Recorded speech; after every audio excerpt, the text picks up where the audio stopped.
പ്രാർത്ഥന വാക്കുകൾ കൊണ്ട് മാത്രമല്ല, പ്രാർത്ഥന നിങ്ങളുടെ മുഴുവൻ ശരീരത്തെയും ഉൾക്കൊള്ളിക്കുന്ന ഒരു മാർഗമാണ്. സ്വീകരിക്കുവാനും കാണുവാനുമുള്ള ഒരു പ്രത്യേക മനോഭാവത്തിലേക്ക് സ്വയം എത്തിച്ചേരുകയാണ്.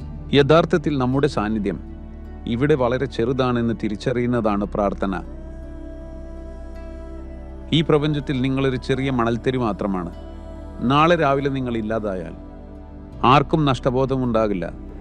നിങ്ങൾക്ക് ചുറ്റുമുള്ള കുറച്ചു പേർ 3 ദിവസം കരയും, എന്നിട്ട് അവർ മറക്കും. ബാക്കിയുള്ള പ്രപഞ്ചം നിങ്ങളില്ലെങ്കിലും ഒരു കുഴപ്പവുമില്ലാതെ മുന്നോട്ട് പോകും.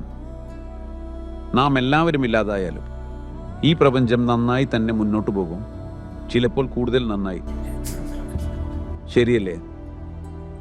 മനുഷ്യൻ അവൻ്റെ ഉള്ളിൽ സൃഷ്ടിച്ചിരിക്കുന്ന താൻ വളരെ പ്രാധാന്യമുള്ളവനാണെന്ന ചിന്ത നിങ്ങളത് മാറ്റിവെച്ചാൽ നിങ്ങൾ പ്രാർത്ഥനയിലാണ്.